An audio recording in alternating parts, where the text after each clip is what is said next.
Raising the Mary Rose.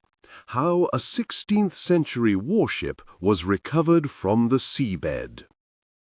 On 19 July 1545, English and French fleets were engaged in a sea battle off the coast of southern England in the area of water called the Solent, between Portsmouth and the Isle of Wight. Among the English vessels was a warship by the name of Mary Rose. Built in Portsmouth some 35 years earlier, she had had a long and successful fighting career, and was a favourite of King Henry VIII. Accounts of what happened to the ship vary.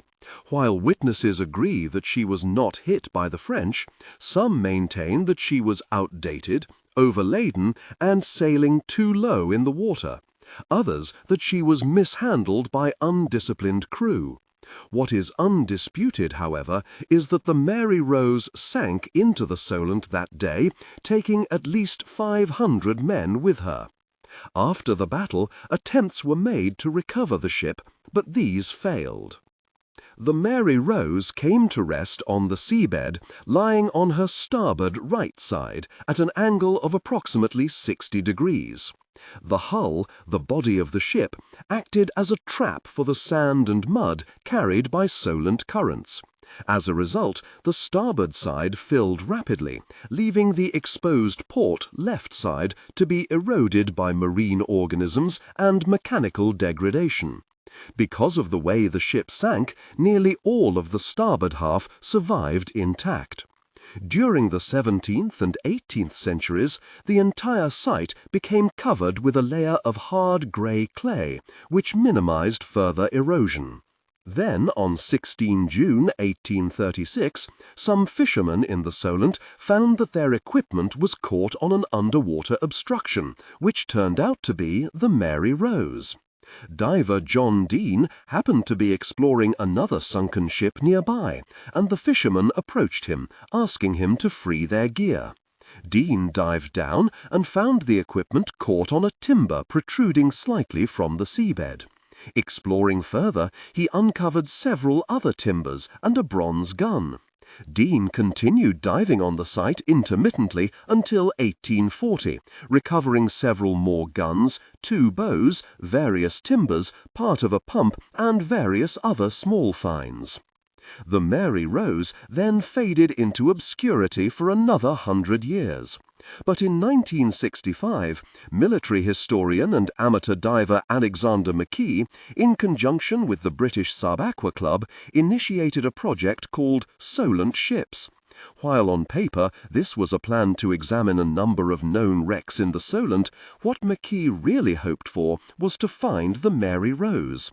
Ordinary search techniques proved unsatisfactory, so McKee entered into collaboration with Harold E. Edgerton, professor of electrical engineering at the Massachusetts Institute of Technology. In 1967, Edgerton's side-scan sonar systems revealed a large, unusually shaped object, which McKee believed was the Mary Rose.